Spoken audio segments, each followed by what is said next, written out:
Muchas cosas me han contado.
peligro, Señor, estás conmigo, conmigo. En el peligro, Señor, estás conmigo, conmigo. Tú que vives al amparo del Altísimo y resides a la sombra del Todopoderoso, di al Señor, mi refugio y mi baluarte, mi Dios, en quien confío. En el peligro, Señor, estás conmigo, conmigo. No te alcanzará ningún mal, ninguna plaga se acercará a tu carpa, porque Él te encomendó a sus ángeles para que te cuiden en todos tus caminos. En el peligro, Señor, estás conmigo, conmigo. Ellos te llevarán en sus manos para que no tropieces contra ninguna piedra. Caminarás sobre leones y víboras, pisotearás cachorros de león y serpientes.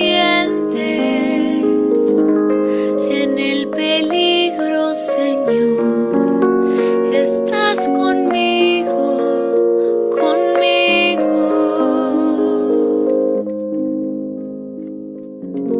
Él se entregó a mí, por eso yo lo libraré, lo protegeré, porque conoce mi nombre. Me invocará y yo le responderé. Estaré con él en el peligro, lo defenderé y lo glorificaré.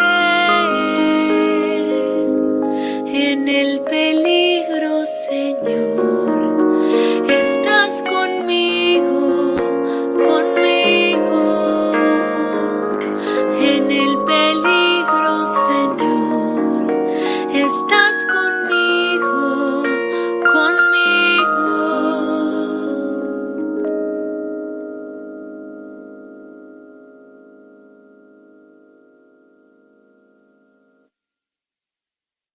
Hola, buenas noches. Qué gusto que Dios nos da la oportunidad de volvernos a encontrar esta noche del día martes 21 de abril del 2026 para poder iniciar bajo la misericordia del Señor a través de Jesús de Nazaret nuestro nuevo curso de las parábolas del Evangelio.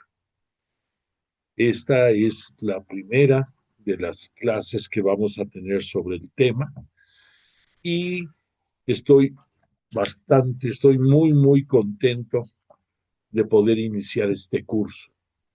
El libro que te estoy presentando aquí, la portada, es un libro que tiene el nombre de las parábolas del Evangelio y es un bello libro que nos va a servir de complemento de las Sagradas Escrituras, escrito por el padre Salvador Carrillo Alday, porque en una manera sencilla nos va a ayudar a ir abordando temas tan trascendentes e importantes como son las parábolas.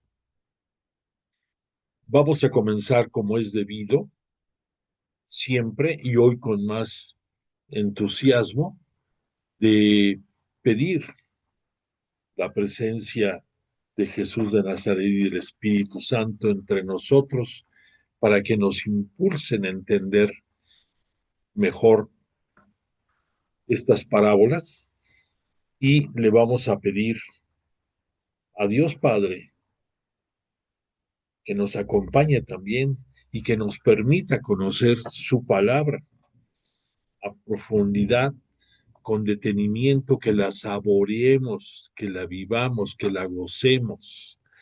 Y por lo tanto te invito a que digamos todos juntos en el nombre del Padre, del Hijo y del Espíritu Santo.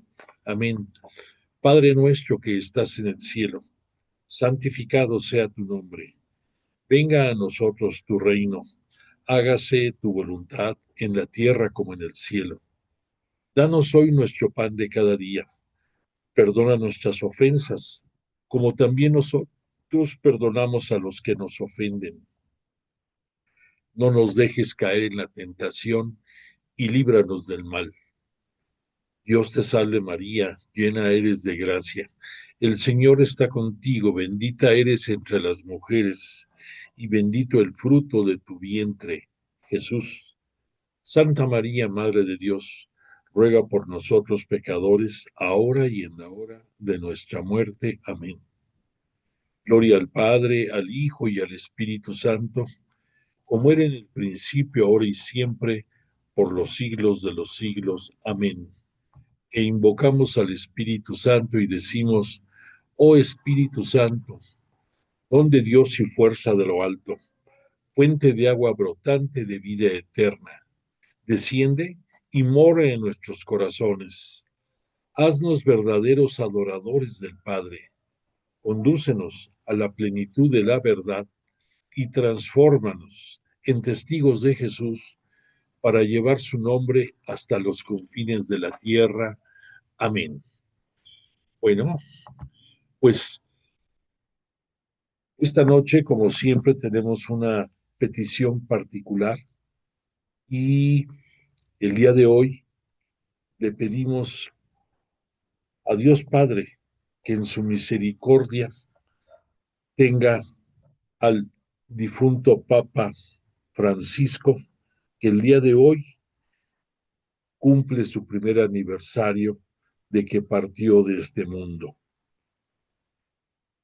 No es por eso que seleccionamos para esta noche, para poder abrir nuestro curso, el Salmo 92 de la nomenclatura hebrea, que tiene de título Cántico del Justo. Y pues en la narrativa de este bello canto tú pudiste escuchar cómo el justo alaba y reconoce la grandeza de Dios y agradece que siempre en los momentos de peligro, en los momentos de angustia, en los momentos de tensión y de incertidumbre, Dios, a través del Espíritu Santo, está con nosotros. En el caso de la vida del extinto Papa Francisco, papa, primer pontífice latinoamericano que dejó una huella imborrable, creo que a todos nosotros nos trae muchos recuerdos. Entre otros, yo no puedo dejar de olvidar la escena en que él, con el año 2020, cuando fue la pandemia, solo en la plaza de San Pedro, oró suplicando misericordia y salud para todos en el mundo entero, solo él en la plaza de San Pedro. También no puedo olvidar su buen humor que tenía, la manera tan coloquial, tan grata que tenía de comunicarse con todos de una manera directa, pero con, con elegancia y con gracia, con frescura. Siempre estaba alentándonos, siempre estaba invitándonos a vivir la vida, a vivir lo agradable de estar en este mundo y pues en justicia, como dice el Salmo, Cántico del Justo, nosotros en justicia le suplicamos a Dios Padre a través de Jesús de Nazaret que lo tengan descansando en paz y que toda la obra que él hizo por el pueblo de Dios en esta tierra siga teniendo continuidad a través de nuestro Papa León. Y por cierto, rogamos también que él termine bien su viaje apostólico por África.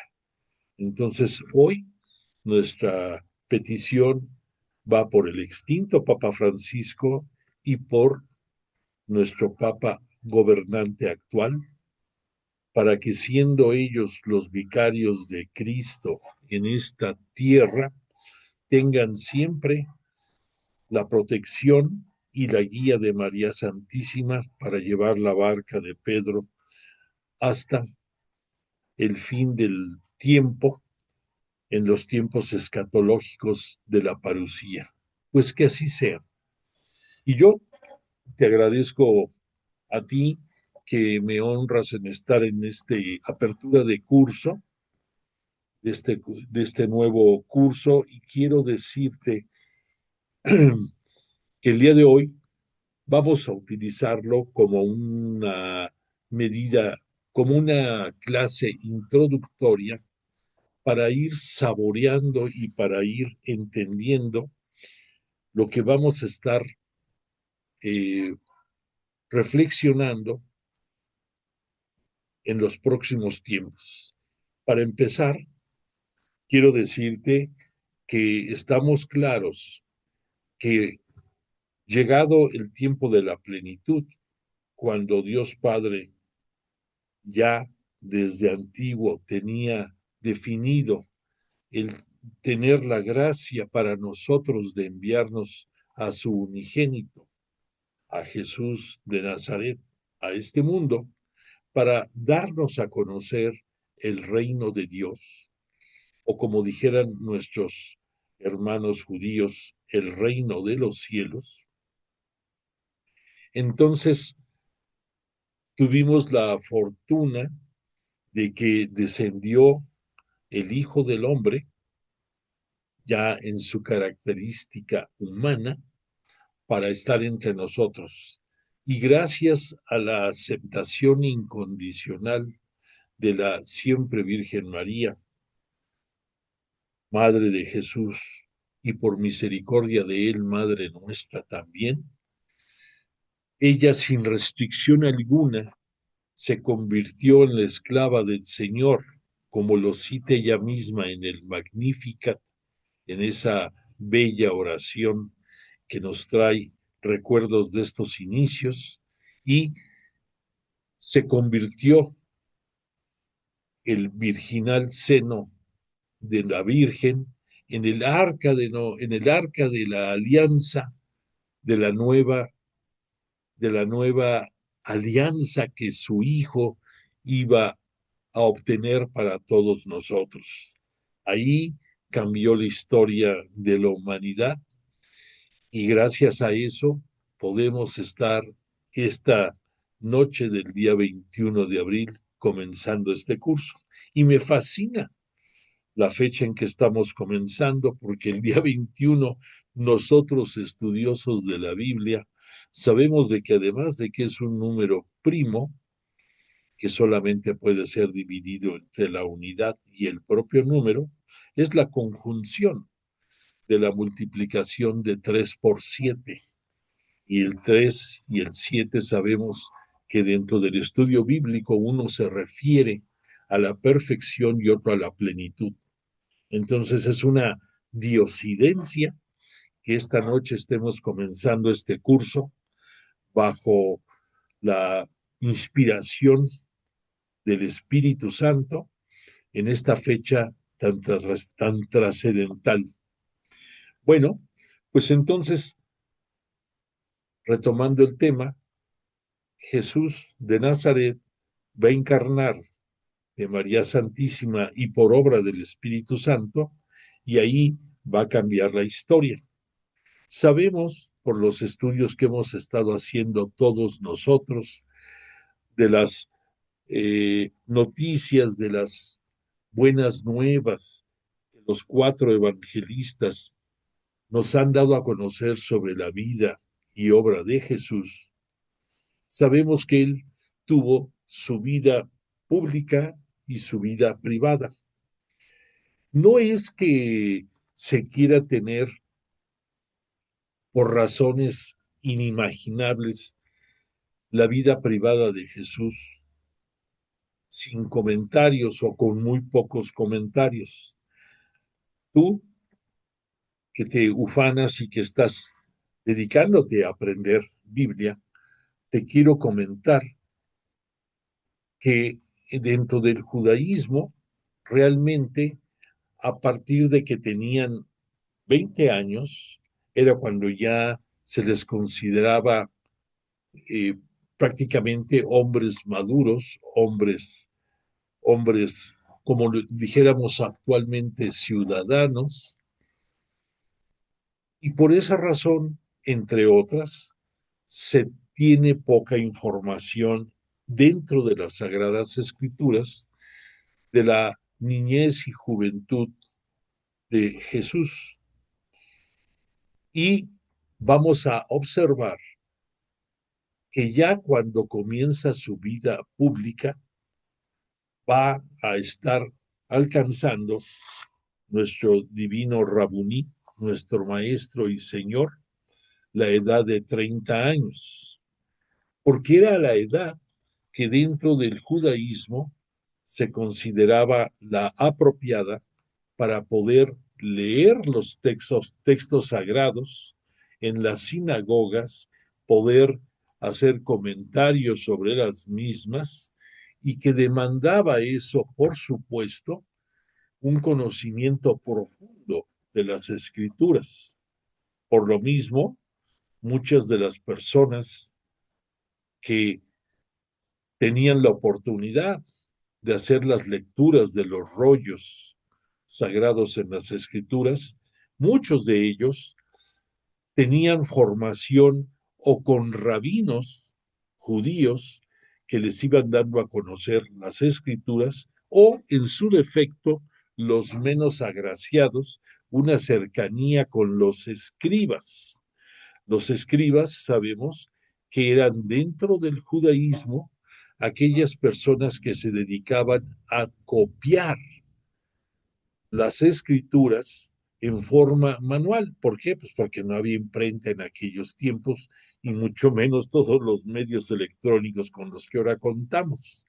Y entonces, al ser copistas de las Sagradas Escrituras, se sentían por la repetición de las mismas con la capacidad suficiente para dar opiniones y para poder formar en una manera directa a muchos seguidores.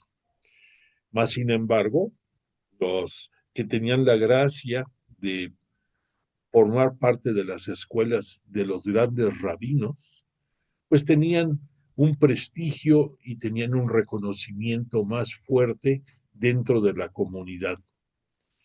Bueno, pues de esta forma vemos que Jesús de Nazaret va a hacer su vida pública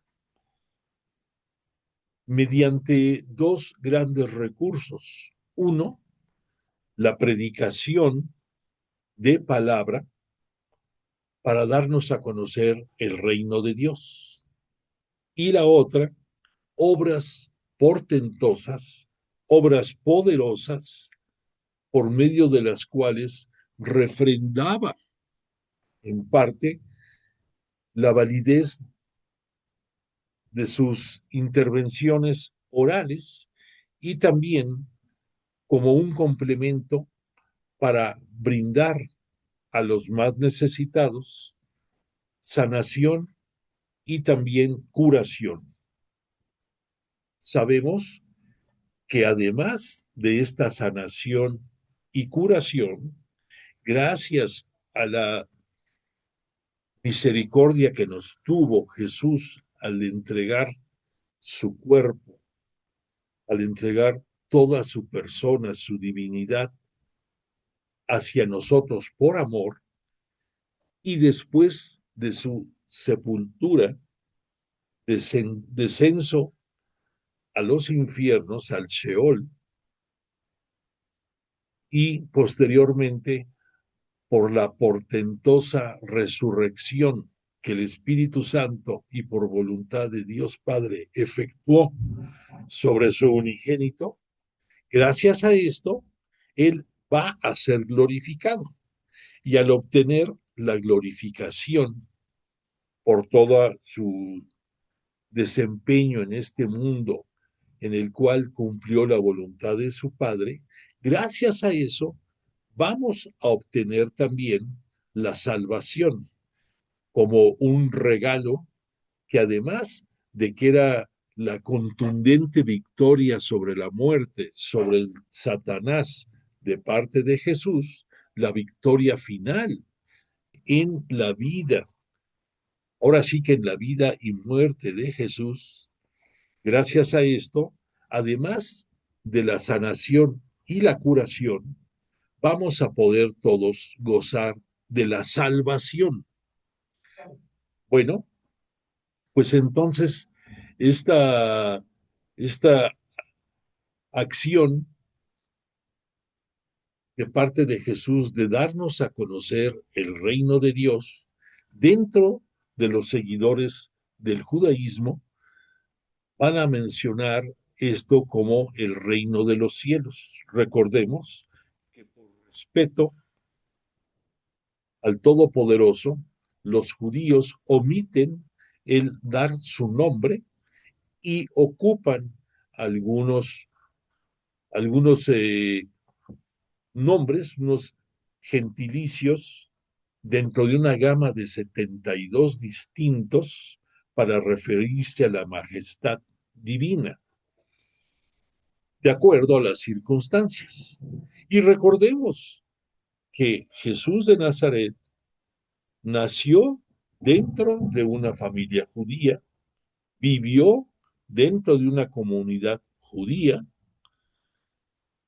desarrolló su ministerio público dentro de las costumbres y tradiciones judías y hasta el fin de su vida observó el judaísmo, pero fue enviado con la voluntad de Dios Padre para actualizar todo lo que se conocía en las escrituras.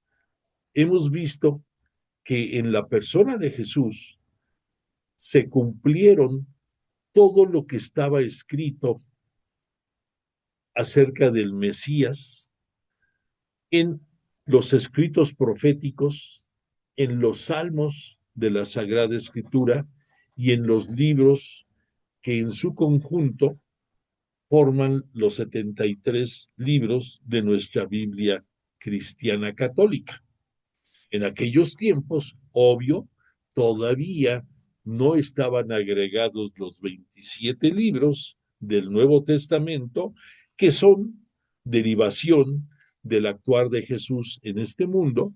Y entonces Jesús de Nazaret vivió observando la Sagrada Escritura, los 46 libros que integran el Antiguo Testamento.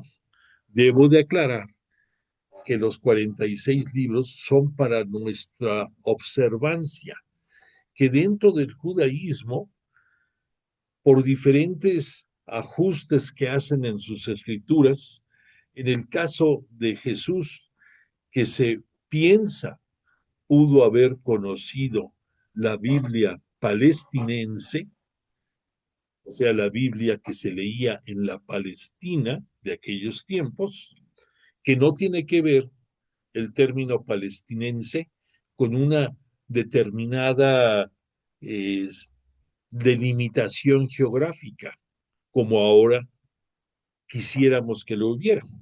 Se dice así porque la Palestina era en los tiempos de Jesús el gran macizo continental en donde se encontraba, entre otras naciones, donde se encontraba tanto Judea como Israel. Pero entonces esta Biblia palestinense, que tenía gran parte de su contenido en arameo, la lengua semítica que Jesús hablaba, y también la mayoría de las personas en aquellos tiempos, y que después fue transformándose y fue modernizándose, entre comillas, quedando en idioma también hebreo. Esta Biblia, esta Sagrada Escritura, contenía 39 libros para ellos, pero el contenido de los mismos prácticamente es lo que nosotros conocemos, con esos 39 libros más 7, que dan los 46, que por razones dentro de la observancia judía, en su canon, eliminaron. Mucho de esto obedece a que eran textos que estaban en griego.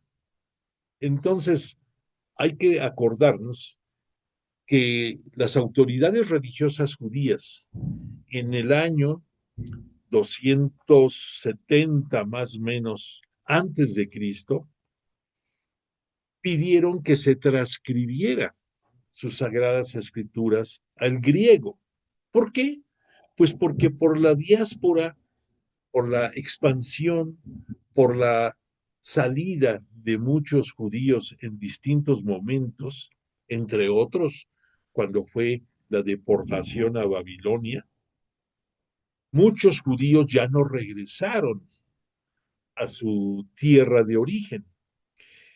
Y llegó el punto en que no conocían ellos ya bien ni el hebreo, que donde estaban radicando era el griego, lo que era la lengua común, y que entonces estaban acéfalos tanto de autoridades religiosas como de escritos que los condujeran, que les dieran a conocer sus textos sagrados. Entonces, gracias a que fueron traducidos al griego, ellos pudieron conocer su Tanakh, la Tanakh, que es el nombre de la Sagrada Escritura dentro del judaísmo. Y dentro de esa Tanakh, recordemos, la Torah, que son los primeros 5 libros, es lo que nosotros conocemos dentro de nuestra Sagrada Escritura como el Pentateuco.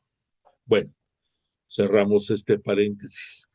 Pero entonces dices tú, bueno, ¿cómo es posible que las autoridades religiosas judías, si están mandando traducir sus sagradas escrituras, desechen algunos libros que están escritos en el mismo idioma en el cual ellos pidieron se tradujera? Bueno, pues es que son muy ortodoxos, son muy rigoristas. Y entonces dicen, una cosa es que nosotros hayamos pedido que se traduzca al griego, pero eso que se tradujo al griego tiene su origen en hebreo o en arameo, pero no puede incluirse ahí algo que estaba escrito de principio en griego. Y por eso, esa es una de las razones por las cuales desecharon algunos de esos 7 libros. Otros son otros motivos, y nosotros, pues como no nos dedicamos a estudiar el judaísmo, sino que lo contemplamos como fuente de origen de la cristiandad, pues debemos de hablar lo prudente y no meternos en camisas de 11 varas, porque además esto no es un curso de judaísmo, sino al contrario, es un curso de Biblia a tu alcance, de origen, dentro de la santa y única Iglesia Cristiana Católica Apostólica. Bueno, entonces retomamos la plática de origen. Si Jesús nos dio a conocer el reino de Dios, o para los judíos el reino de los cielos, nos los dio a conocer mediante palabras y obras de poder. Ya lo dijimos. Ahora, dentro de las palabras de Jesús, vamos a encontrar 2 distintos tipos de palabras. Palabras directas y palabras indirectas. Las palabras directas son aquellas en las cuales, con lujo de verdad en todo su ministerio público, Jesús nos habla y nos da a conocer la voluntad de Dios Padre y nos da a conocer muchas observancias que Él hizo, sobre todo dirigiéndose a los más necesitados. Y recordemos que Él pedía a a todas las personas que tenían contacto con Él, y más en las que tenían la fortuna de recibir alguna curación o sanación o algún exorcismo o alguna obra de piadosa sobre su persona, como una curación de lepra o de ceguera, todo lo que hemos visto en los milagros de Jesús. Entonces les pedía una discreción sobremanera. Y sabemos nosotros que esto se los pedía por una simple y sencilla razón. Dentro de las esperanzas de los judíos, ellos identificaban al Mesías por llegar como una persona que, pasando por el anonimato por un buen tiempo de su vida, iba a aparecer como alguien que venía a liberar a Israel, a Judea, a esos reinos divididos que antes estaban integrados en un solo bloque, a liberarlos de toda la opresión de los imperios que durante siglos los habían estado asediando. Y no solamente los iba a liberar, sino que iba a cobrar venganza sobre de ellos por todo lo que les habían hecho y, y que habían sufrido.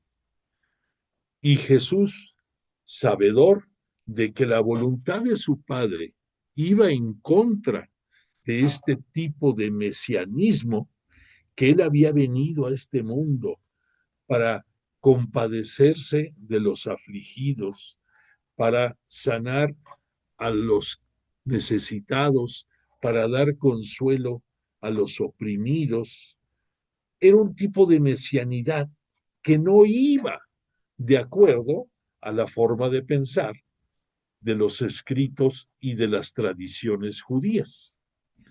Y para prueba de esto, tú nada más piensa qué sucedió cuando en un momento determinado Jesús, después de dar el sermón de la montaña, como lo conocemos a través del Evangelio de Mateo, hace que la multitud, que se estimaba en 5,000 hombres, solamente varones, más aparte las mujeres y los menores, se sentaran en verdes pastos a reposar, y los alimentó por la misericordia de Dios Padre y por el poder del Espíritu Santo a todos ellos. ¿Y qué pasó después de eso? Que andaban todos como locos persiguiéndolo, que lo andaban asediando, y que, por decir algo, vieron que de una de las riberas del mar de Tiberíades, del mar de Galilea, ahí se suponía que iba a abordar una barca Jesús y que iban a ir al otro extremo del lago. Pues todo mundo al acecho, unos corriendo por la ribera, otros en balsas, lo que fuera, a irlo a buscar. ¿Y qué es lo que les dijo el maestro? ¿O qué es lo que externó? Ustedes me buscan no por lo que yo represento y por lo que les estuve hablando, sino porque se saciaron de comer hasta hartarse, y entonces ellos querían hacerlo su rey. Entonces es entendible esto. Ahí vemos cómo en algunos casos por necesidad y en otros por conveniencia, la multitud quería hacerlo su rey, porque decían, oigan, ya le hicimos con este hombre, vamos a comer siempre sin que tengamos que mover un dedo, entre otras cosas. Pero Jesús, consciente de que no era el estilo de mesianismo que su padre le pedía y por el cual lo había enviado a este mundo, pues entonces anda con mucha cautela. Por lo tanto, dentro de sus palabras, retomando el tema, vemos que hay algunos mensajes que él da de viva voz con todo, con todos los, señalando los puntos en las IES y hablándonos siempre con la verdad, y otras en una manera indirecta. Estas palabras que nos llegaron a nosotros, porque ahora las conocemos por los evangelios, y que en aquellos tiempos, pues se fueron acrisolando, se fueron almacenando en primer tiempo por las tradiciones y lo que poco a poco se fue escribiendo. Piensa algo muy importante. Cuando Jesús estuvo en su ministerio público, no había nadie que estuviera tomando nota de lo que decía y que eso quedara como evidencia para lo que después se fue integrando en los evangelios. No, de ninguna manera. Sabemos que estos dichos y obras de Jesús fueron en principio quedando en el corazón y en la mente de los que lo vieron actuar, que posteriormente fueron vertiendo esto en algunos resúmenes, pudiéramos decir, en algunos borradores de lo que habían visto acerca del maestro. Y que esto con el paso del tiempo, más aparte lo, las tradiciones y los comentarios, fueron haciendo que los evangelistas fueran armando su buena nueva sobre la vida y obra de Jesús. Bueno, pues dentro de estas evidencias que fueron quedando, hay una que se le conoce en aquellos tiempos una actividad, una, una habilidad, pudiéramos identificarla más claramente, bajo el nombre de Mashal. Te voy a deletrearlo para que te ubiques. Mashal, M-A-S-H-A-L,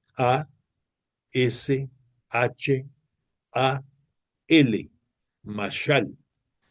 Y esta denominación de Mashal era una forma en la cual se reconocía a grandes maestros con habilidad de hacer parábolas, porque has de saber que las parábolas era un recurso dentro de la retórica, dentro de la forma de comunicarse, no privativa solamente en el Nuevo Testamento y no exclusiva de Jesús, que él la hubiera inventado. Las parábolas existían desde tiempo atrás y esto era resultado porque tenemos dos grandes, dos grandes fuentes dentro de las costumbres y religión, algunas que vienen del oriente, pudiéramos decir, piensa en Babilonia, entre otras grandes naciones, y muchas del oriente que tenían una antigüedad muy grande, como Egipto y otras más, como Fenicia, otras más que tenían una larga historia dentro de la idolatría y dentro del culto a dioses que consideraban elementos importantes dentro de su vida diaria. Pero estas culturas orientales tenían ese sabor en el cual las parábolas encajaban muy bien, porque eran forma de invitar a que una persona reflexionara y tomara de lo que escuchaba lo que pensaba que le convenía. Este era un mundo de tradiciones en las cuales la naturaleza, los elementos eh, de la naturaleza misma y muchas otras manifestaciones formaban parte del lenguaje común.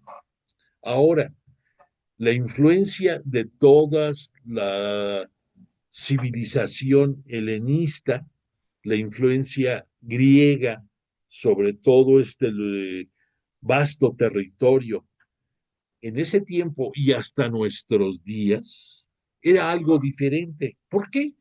Pues porque era producto de la reflexión filosófica de los grandes pensadores, en los cuales brillaba la abstracción, brillaba el ponerse a meditar acerca de logos, acerca de la palabra, acerca de la persona, y era algo completamente opuesto, pudiéramos decir, a la frescura de las civilizaciones orientales.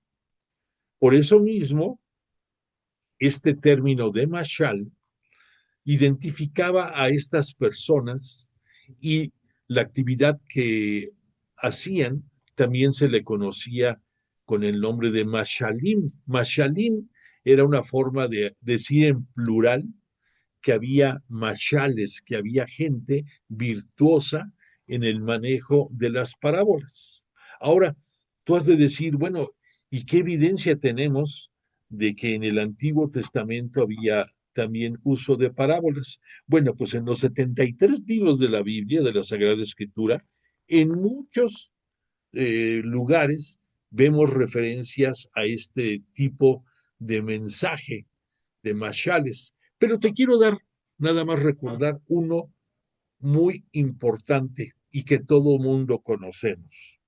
Recordarás que el rey David, que es dentro de la línea genealógica de la cual iba a llegar a este mundo, el Mesías, y que así fue porque José pertenece a esa línea genealógica davídica.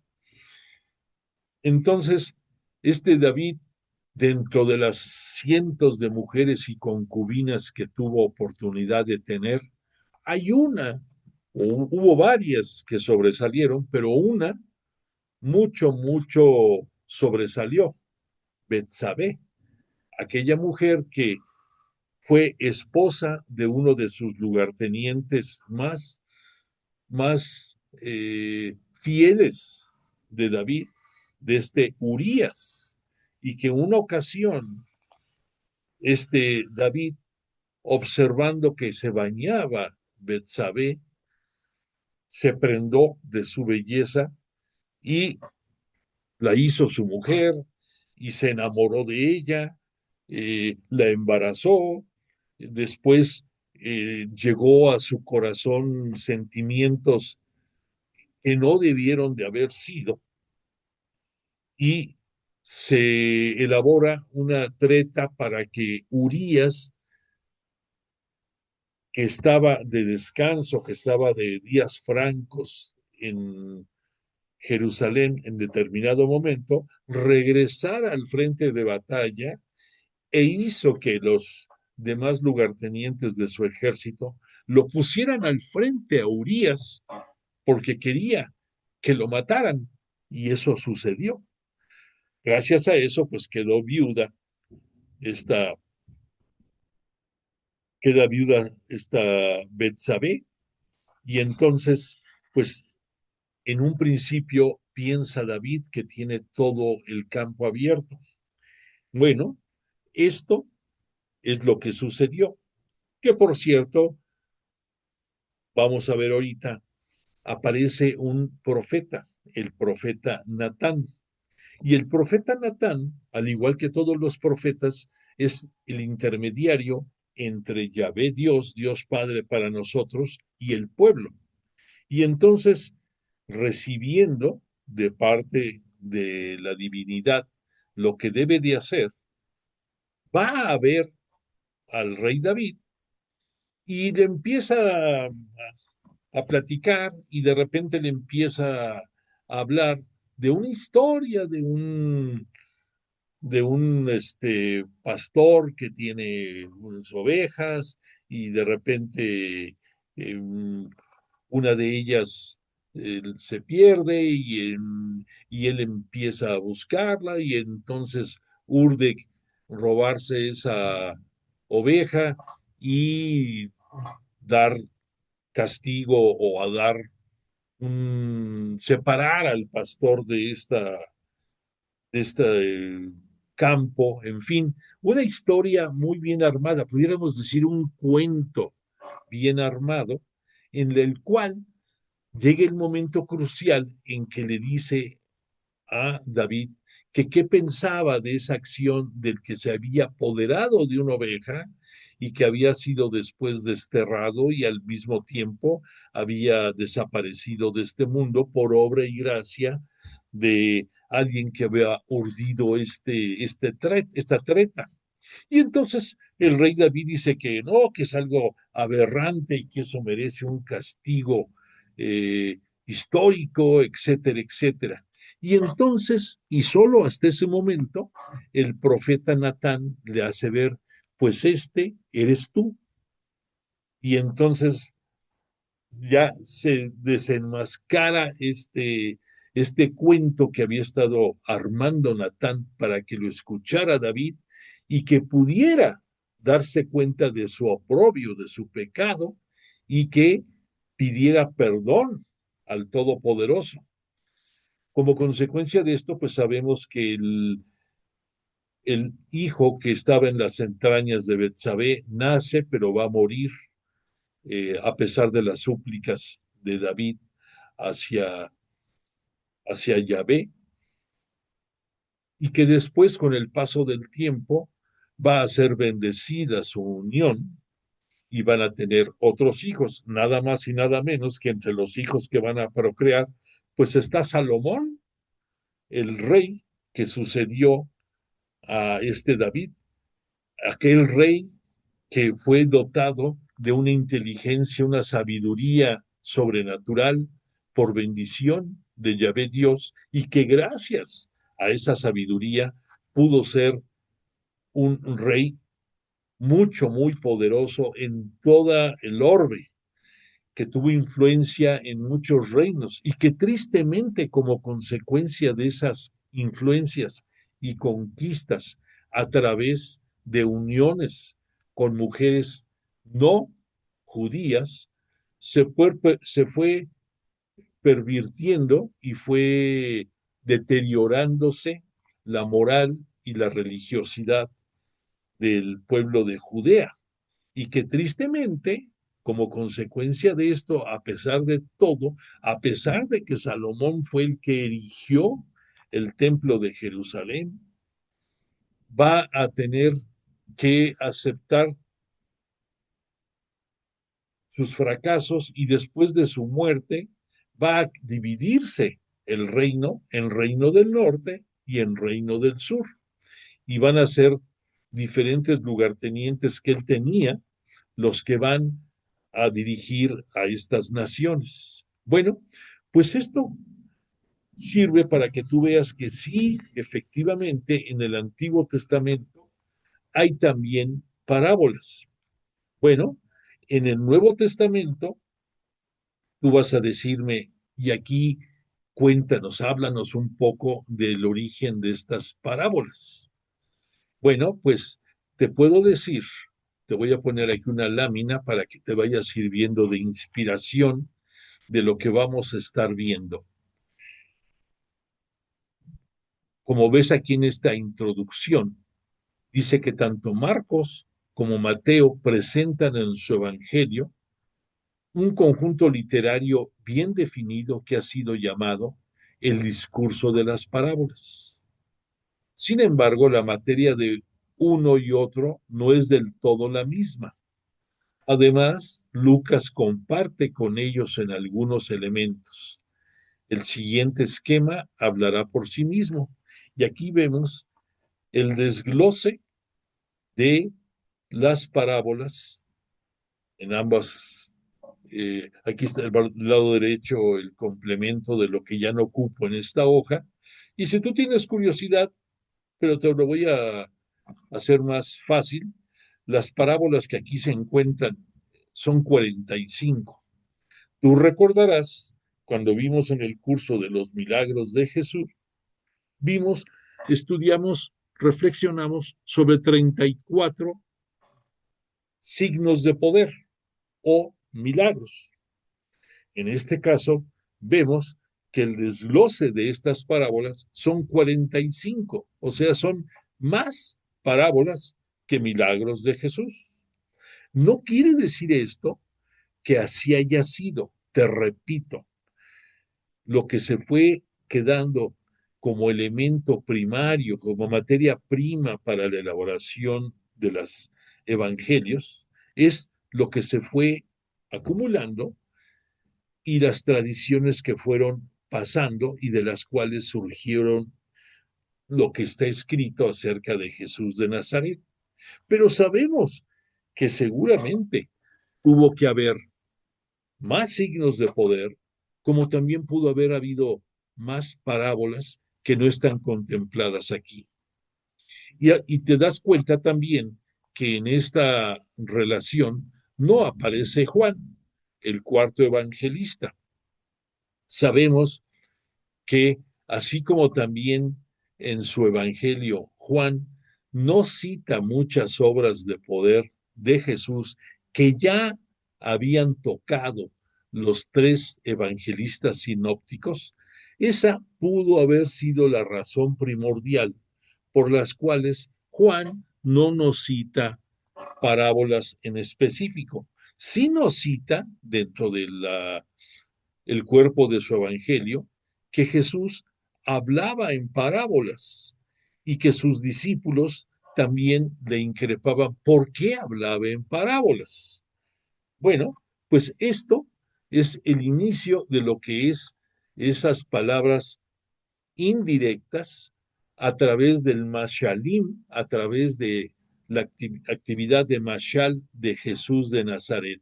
Ahora, vamos a reflexionar un poco qué son las parábolas. Bueno, de acuerdo a la descripción del Evangelio, nos dice que una parábola es una narración de un hecho fingido que se deduce y se compara o se asemeja a una verdad importante o a una enseñanza moral. O sea, eso es lo que nos dice una de las versiones de, del diccionario. Y nos habla también que algunas similitudes de las parábolas pudiéramos decir que se parecen, te voy a dar varios sinónimos, o sea, equivalentes de acuerdo a la finalidad de una parábola. Nos hablan de fábulas, nos hablan de alegorías, de metáforas, de moraleja, de ejemplos, de enseñanzas, de apología.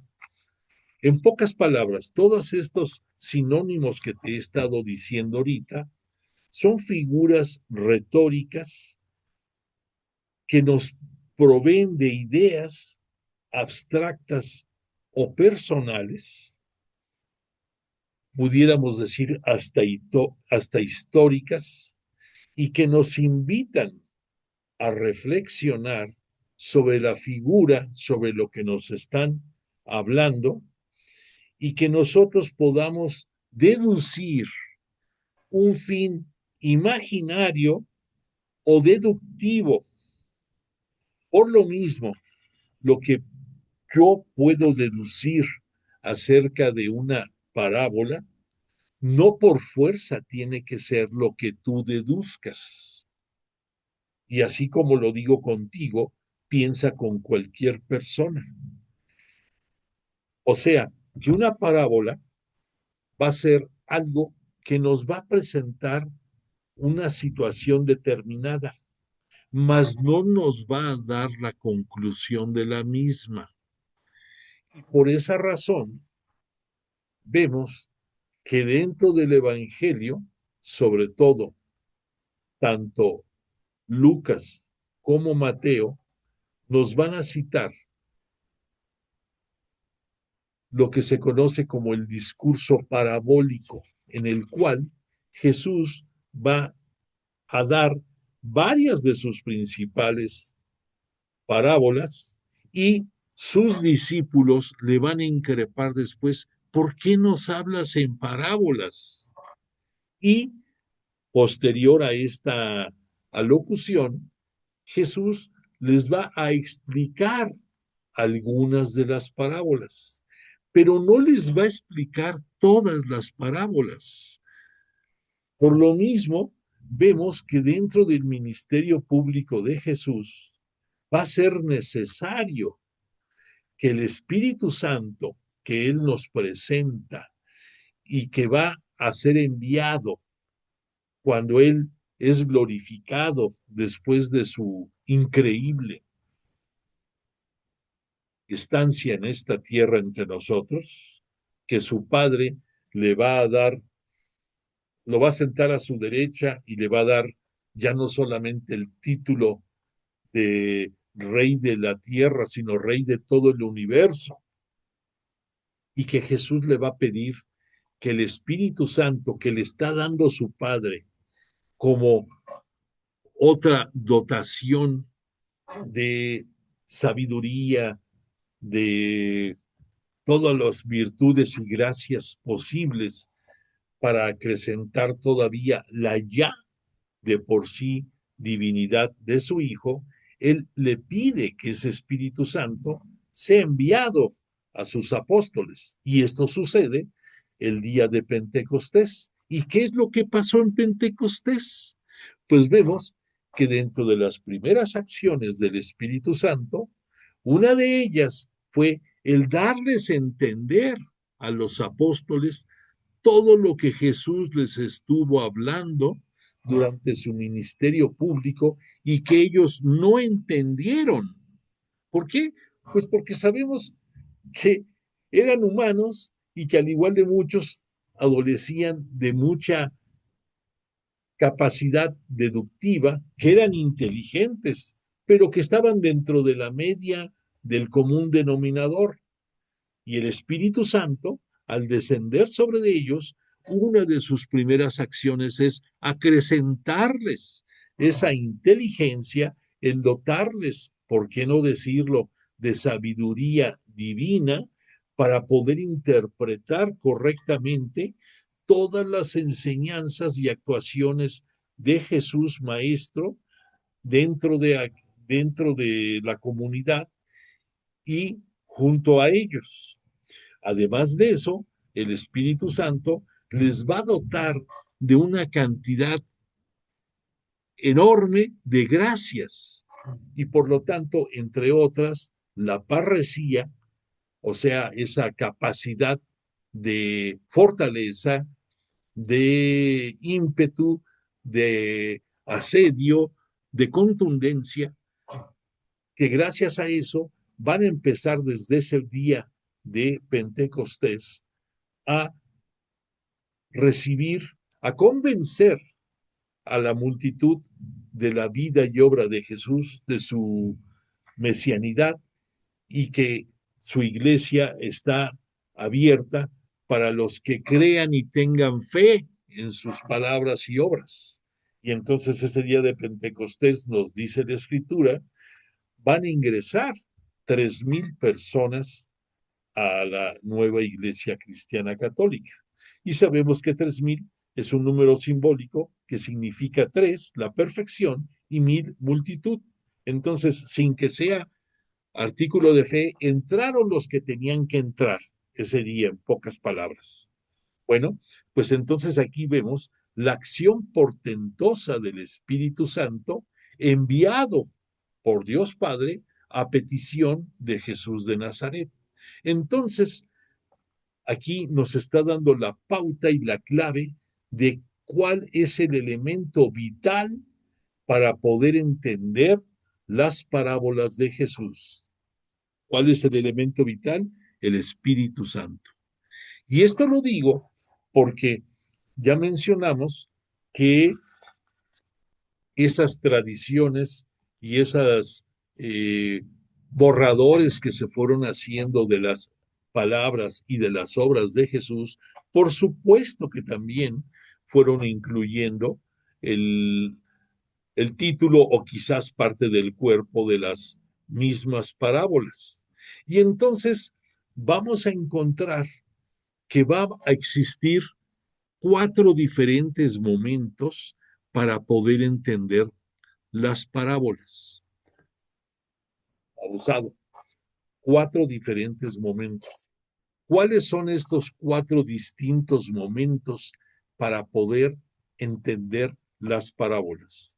El número uno es cuando el propio Jesús las pronunció, cuando el propio Jesús habló de ellas. El punto número dos, va a ser la explicación a sus cercanos acerca de las parábolas, de las que hubo que él les explicó. Por ejemplo, vemos que en la parte superior de esta lista, nos habla de una introducción y en la parábola del sembrador.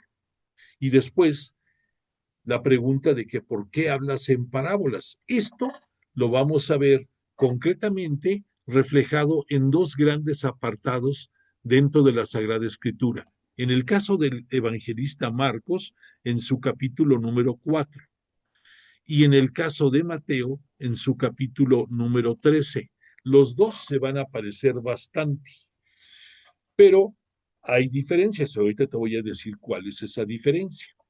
Bueno, pues entonces esa explicación de las que hubo es el segundo momento dentro de el aprendizaje de las propias parábolas. El tercer momento va a venir cuando por obra y gracia del Espíritu Santo, después de que Jesús partió de este mundo, que estamos hablando del año 30, vemos que el Evangelio de Marcos se publica en el año 64, que el Evangelio de Mateo se publica más o menos por el año 80 y que el de Lucas no dista mucho y pudiera haberse aparecido por el año 85. Por lo tanto, deduce tú de que se dijeron las parábolas a que se publicó el Evangelio. En el caso de Marcos hay 34 años de diferencia. En el caso de Mateo hay como 50 y en el caso de Lucas como 55.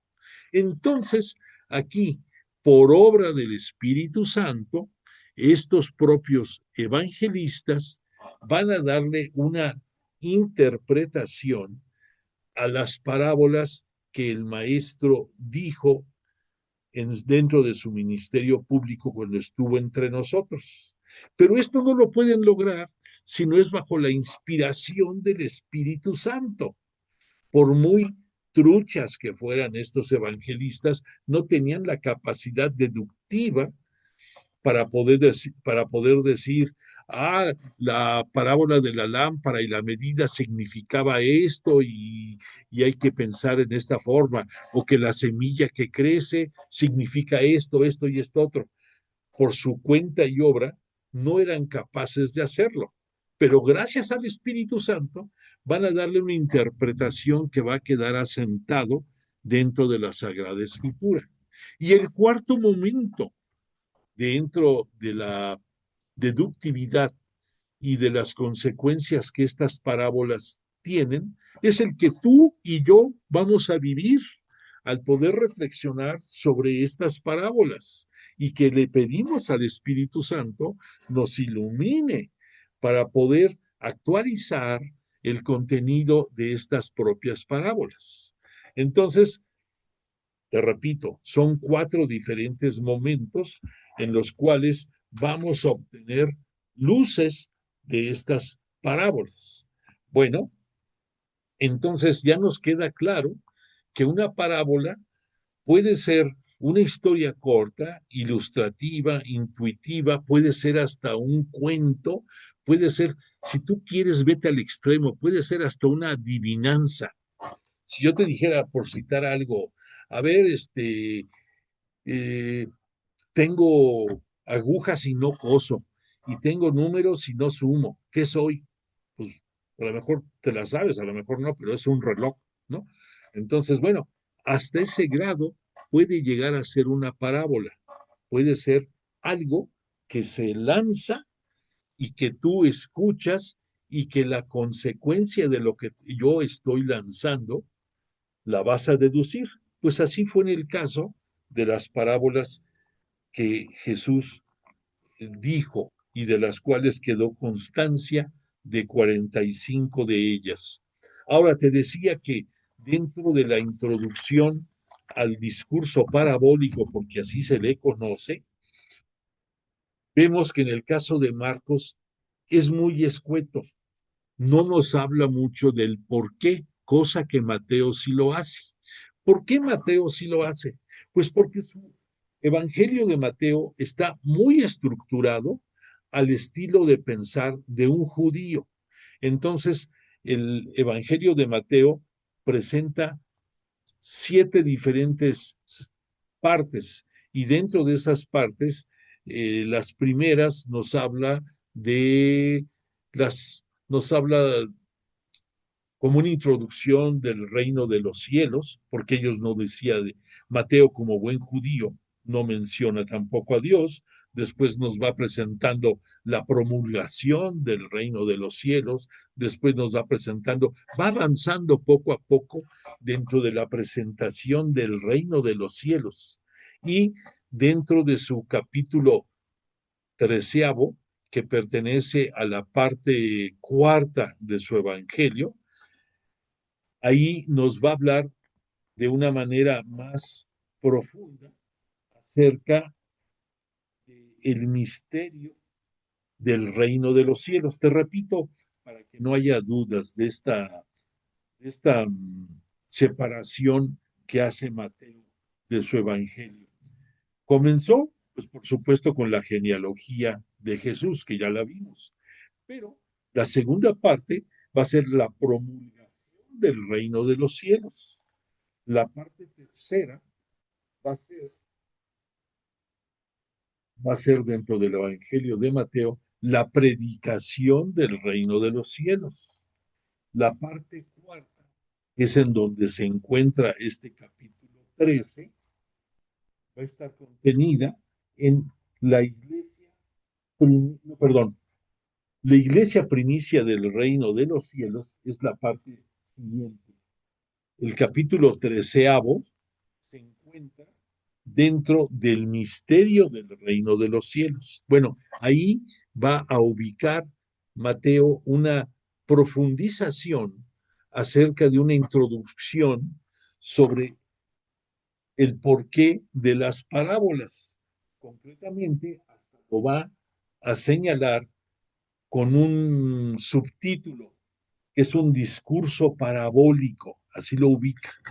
Y en el caso de Marcos, no lo cita como tal, con un título discurso parabólico, pero sí lo aborda, lo aborda. Y la importancia del Evangelio de Marcos en este aspecto es que recuerda que el Evangelio de Marcos tenía como destinatario a los cristianos de la primera generación que estaban viviendo en Roma y que estaban siendo asediados por la persecución en contra de los cristianos. Por lo tanto, necesitaban testimonios y necesitaban escritos que les subiera esa fe en Jesús, que los mantuviera atentos y que los mantuviera convencidos de seguir su fe y su fe en el Maestro, en Jesús, y que pudieran en un momento determinado afrontar la muerte y convertirse en mártires por el cristianismo. Por lo tanto, eso hizo que la forma en que Marcos va a poner su redacción va a ser interesante porque es muy dinámica. En algunos momentos es muy de mucho color, para bien o para mal, pero en pocas palabras y de manera rápida, tiene él que lograr su objetivo. En el caso de Mateo es otro rollo. Ahí él, siguiendo las costumbres del judaísmo, va a ir encontrando los argumentos para sostener lo que ahí pone y que los judíos que lo lleguen a leer se convenzan, por un lado, de que está, de que está hecho como debe de ser el Evangelio, con los sustentos debidos. Y por otra parte, que los invite a ingresar a las filas del cristianismo. En pocas palabras, sabemos que los tres evangelistas, los cuatro evangelistas, la pretensión primera que tenían, porque así se los pidió Jesús de Nazaret, era primero abocarse a la comunidad judía radicada en Jerusalén, y que después de esto se fueran extendiendo a todo el mundo, bautizándolos a los que ingresaran a la nueva iglesia de Jesús en el nombre del Padre, del Hijo y del Espíritu Santo, y que llevaran la palabra de Dios que conocimos a través de Jesús hasta los confines de la tierra, o sea, a todo el mundo. Así es como el nuevo pueblo de Israel, el nuevo del cual tú perteneces y yo también, somos, pudiéramos decir, una consecuencia actualizada de los principios del judaísmo, pero ya con el toque que Jesús vino a dar en este mundo. ¿Cuál toque? Pues en pocas palabras, lo que nos dejó como onceavo mandamiento, que ames a tu prójimo como él te ama a ti, que respetes el decálogo, el mismo decálogo que existe dentro del judaísmo, que ya actualizó Jesús y dijo las 330, creo, normas y disposiciones que de hay, olvídate de ellas. Es un yugo y una carga innecesaria. Nada más cumple con lo que en el decálogo se encuentra y también ama a tu prójimo como un onceavo mandamiento. O sea, Jesús nos libera de cargas innecesarias, actualiza los principios que ya desde el judaísmo había y de los cuales también nos sigue tocando a nosotros respetar. Y como él dice, viene a quitar el corazón de piedra que persistía en todos los religiosos judíos y gran parte del pueblo, y a darnos un corazón de carne, un corazón sensible que nos haga que veamos al prójimo como él nos ve a nosotros. Ese es el gran cambio. Pero por esas razones mencionamos que esta introducción a las parábolas, ¿por qué es diferente en Marcos y en Mateo? Ya te dije el por qué. Bueno, entonces ya esto vamos a ver que dentro de las parábolas pronunciadas por Jesús de Nazaret, su propósito es enseñar y obligarnos a reflexionar que ese trabajo personal es para cada uno de nosotros.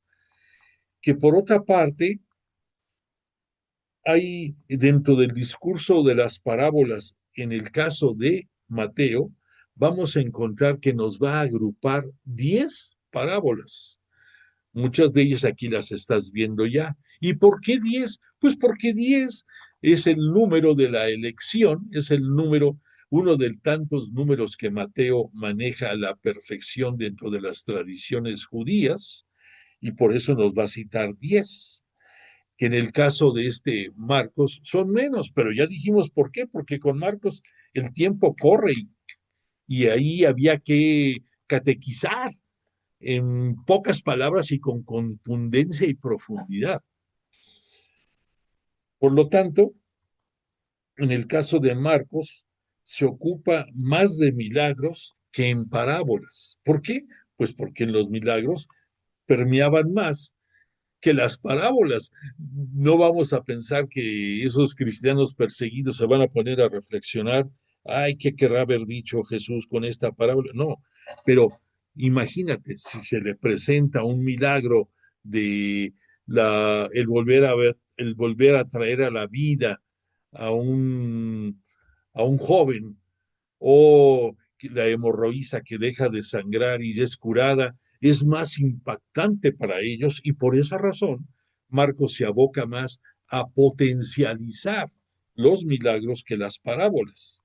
En el caso de Lucas es muy especial porque este Lucas, por un lado, trae la formación griega muy contundente y por lo tanto él va a tener toques también diferentes tanto a Mateo como a Marcos. Para empezar, Lucas nace dentro de territorio de dominación griega. Él no nace como Mateo y como Marcos dentro de la Palestina. No conoce ni siquiera bien el terreno geográfico de lo que es la Palestina. Por lo tanto, a veces las explicaciones de Lucas las da pensando en costumbres y territorios que él conocía sobre tierras helenistas, por un lado. Por otra parte, ya el Evangelio de Lucas está escrito directamente en griego, porque Lucas era un hábil maestro, doctor, pintor, y tuvo oportunidad de tener contacto muy fuerte, igual que Marcos, con Pablo, con el propio Juan y con la propia Virgen María en determinado momento. Por lo tanto, es entendible que en el caso de Lucas, él nos va a mezclar, cuando habla, por decirte algo, de una parábola dirigida a los hombres, la siguiente parábola que nos va a presentar Lucas va a ser dirigida a las mujeres. ¿Por qué? Pues porque Lucas, uno de sus propósitos es que su evangelio es de la misericordia y es de de la dignificación de la mujer, cosa que no existía antes dentro del judaísmo. Entonces, por ejemplo, para que me entiendas, la explicación de la parábola del sembrador la va a tener Lucas también, pero después nos va a hablar de la lámpara y la medida, y ahí el protagonista de esta parábola es una mujer, cosa que en los otros evangelistas no les importaba, se centraban en parábolas y en resaltar que dentro del judaísmo el practicante y el obligado a respetar el culto era el varón, era el hombre. La mujer no tenía relevancia, mucho menos los menores. Entonces, esa es una de las grandes diferencias que vamos a encontrar dentro de los tres sinópticos. Por otra parte, te quiero redondear que Jesús, dentro de su enseñanza, te repito, era reconocido como un gran mashal, porque nos habló con unas parábolas impactantes. Tan es así que muchas de ellas entre nosotros nos sigue dando, moviendo el tapete, como dijéramos. El centro de la enseñanza de las parábolas es uno exclusivamente. El centro de las parábolas es darnos a conocer el reino de Dios, o, como dijeran los judíos, el reino de los cielos. O sea, que si Jesús vino por voluntad de Dios Padre a estar entre nosotros, fue para enseñarnos a conocer el reino de Dios como primera misión. La segunda, enseñarnos el reino de Dios. Y como tercera, enseñarnos el reino de Dios.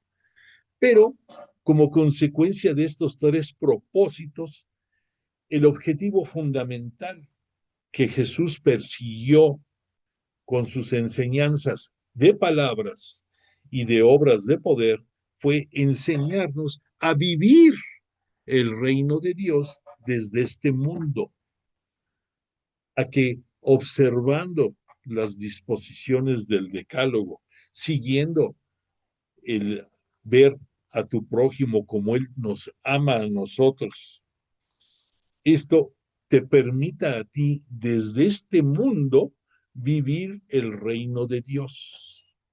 Esa es la única finalidad de las parábolas.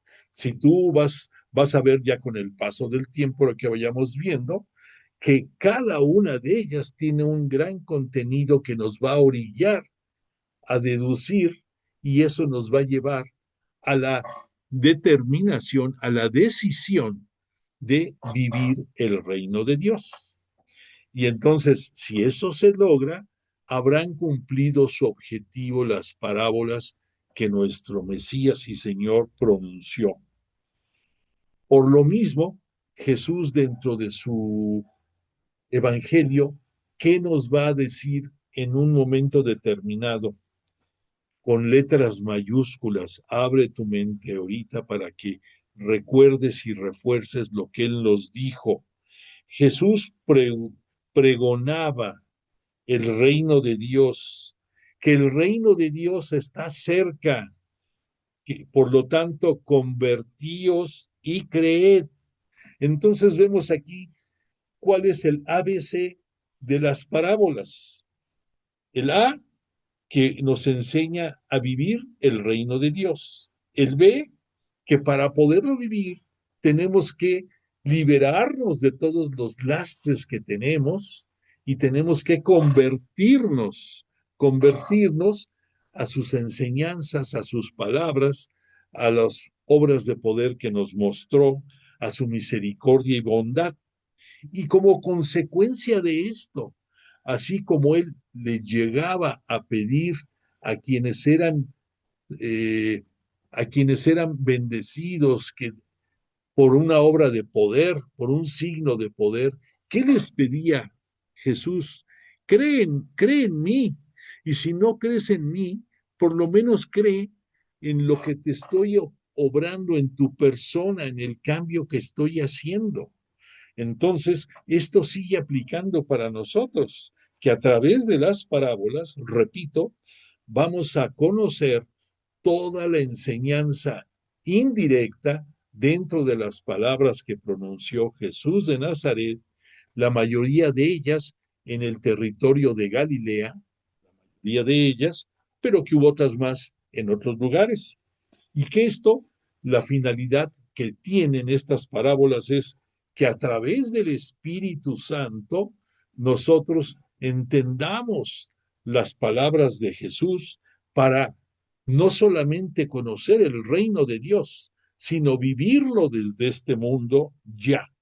Y que para lograr este propósito necesitamos al Espíritu Santo que nos ayude a entender la propia parábola y lo que significa para nosotros, que eso nos lleve a convertirnos de corazón, de profundidad, que nuestra inteligencia se integre a esa decisión de nuestros sentidos, que después de haber oído, después de haber visto todo lo que Jesús vino a obrar en este mundo, de verdad nos convirtamos y que por obra del Espíritu Santo también creamos en Jesús, nos afiancemos a Él y que gracias a esto podamos vivir a plenitud la remisión del pecado y que siguiendo su enseñanza del Maestro y el Rabuní, podamos en un momento dado, por decisión propia, el actuar para que creyendo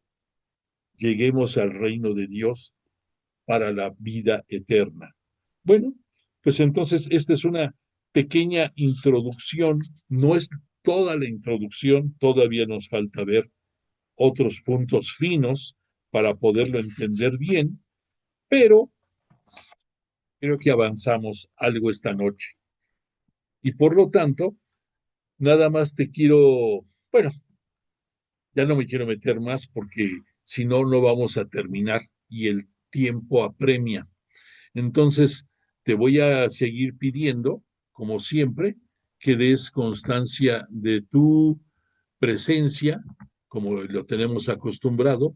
Te pido encarecidamente que si dentro de tus posibilidades está el promover nuestros cursos, lo hagas, porque lo más hermoso de lo que estamos haciendo dentro de nuestras reflexiones y estudios pastorales sobre la Biblia, va a ser el poder llegar a alguien que no conozca nuestros cursos, por lo cual te pido encarecidamente los publicites. Bueno, pues deseo que esta semana sea para ti y tu familia pródiga en realizaciones, felicidad, salud y alegría. Y si Dios lo permite, nos volveremos a encontrar aquí dentro de 8 días. Te pongo la canción de cierre y agradezco infinitamente tu presencia y le agradecemos todos a Jesús de Nazaret y a su Espíritu Santo el que nos hayan acompañado esta noche y se encuentran entre nosotros. Pues que descanses, bonita noche.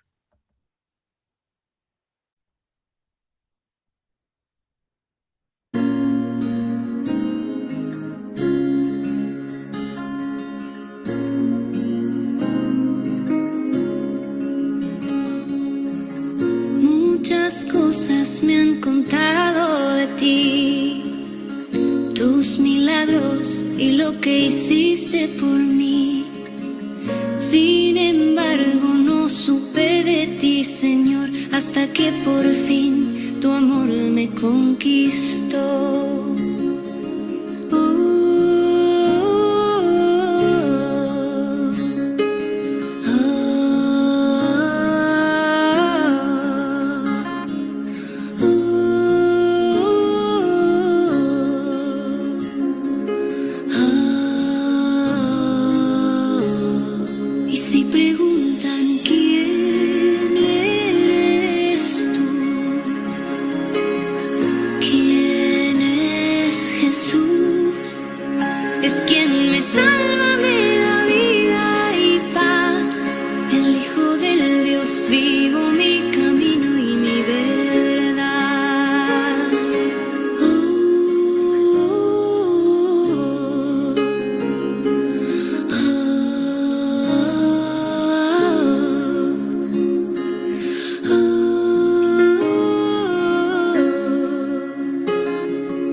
Señor, sé que habitas en